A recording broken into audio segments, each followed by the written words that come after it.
नमस्कार बंधुरा सबाइके जयर कथा चैनेले स्वागत जानाई। आज के आमी बानिये फेललाम पाका आमेर फिरनी। पायेस तो आमरा सब समय खाई, तो एकटू मुखे स्वाद बदलेर जोन्नो आज के बानालाम पाका आमेर फिरनी। फिरनिर जोन्नो देखो 50 ग्राम गोविंदभोग चालके आध घंटा आमी भिजिए रेखेछिलाम, जेटाके एखन आमी एकटू गुঁড়ো करे नेब। और एखाने आमी दुखाना पाका आम निয়েছি आटिटा बाद दिए। तो देखो प्रथमे आमी भेजानो गोविंदभोग चालटाके सामान्य एकटूखानी गुঁড়ো করে নেব। একদম কিন্তু প্লেন করে গুঁড়ো করব না, একটু ভাঙা ভাঙা করে নেব, যাতে ফিরনি তৈরির পরেও চালের দানাগুলোর অস্তিত্ব মুখে পড়ে। তো দেখতে পাচ্ছ এখানে আমি এরকম আধ ভাঙা করে চালটাকে গুঁড়ো করে নিয়েছি। এখন দুখানা আমের পাল্পটাকে বের করে আমি পেস্ট করে নেব। তো প্রথমে দেখো আমি আমের পাল্পটা এইভাবে চামচের সাহায্যে বের করে নিয়েছি।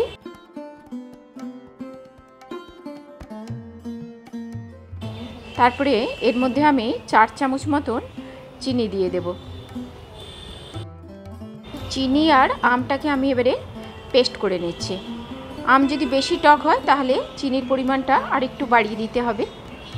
এখন এই আমের পাল্পটাকে আমি মিনিট 2 গরম করে নেব। কাঁচা আম দিলে অনেক সময় দুধটা কেটে যাওয়ার ভয় থাকে, এইভাবে করলে কিন্তু দুধটা কাটবে না। এখানে আমি অল্প একটুখানি নুন মিশিয়ে দেব, যাতে আমের স্বাদটা ব্যালেন্স থাকে।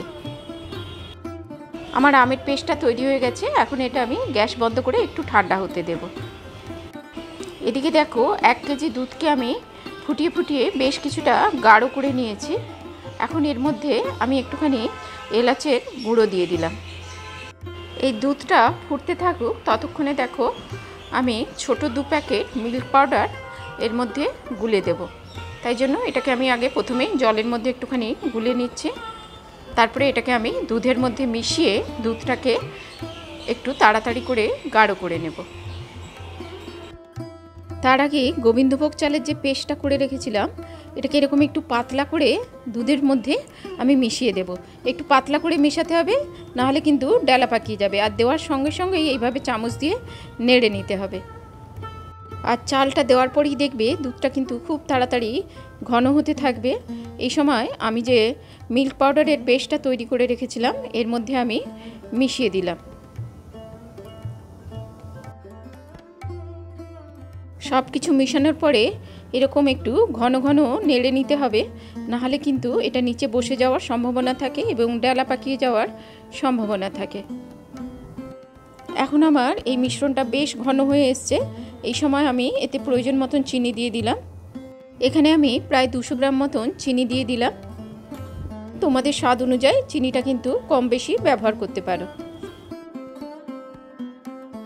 আর এখানে মিষ্টির স্বাদটাকে ব্যালেন্স করার জন্য এখানে আমি হাফ টিস্পুন নুনের ব্যবহার করলাম।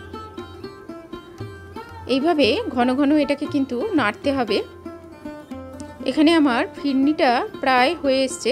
এই সময় আমি যে আমের পাল্পটা তৈরি করে রেখেছিলাম এটা এর মধ্যে মিশিয়ে দেব। যে কোনো ভুড়ি ভোজের শেষে এরকম একটু ফিরনি থাকলে কিন্তু মন্দ হয় না।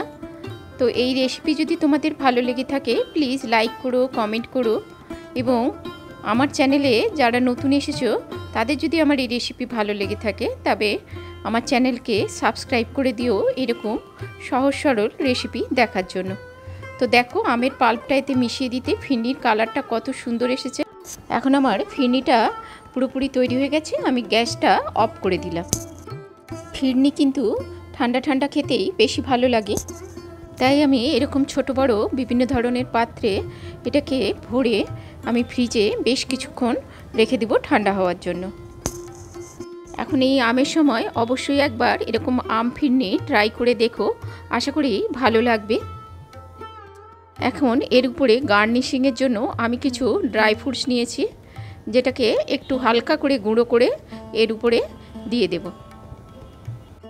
এখন ড্রাই ফ্রুটস ও আমের পাল্প দিয়ে উপরটা একটু ভালোভাবে সাজিয়ে নিলেই তৈরি হয়ে যাবে লোভনীয় আম ফিরনি।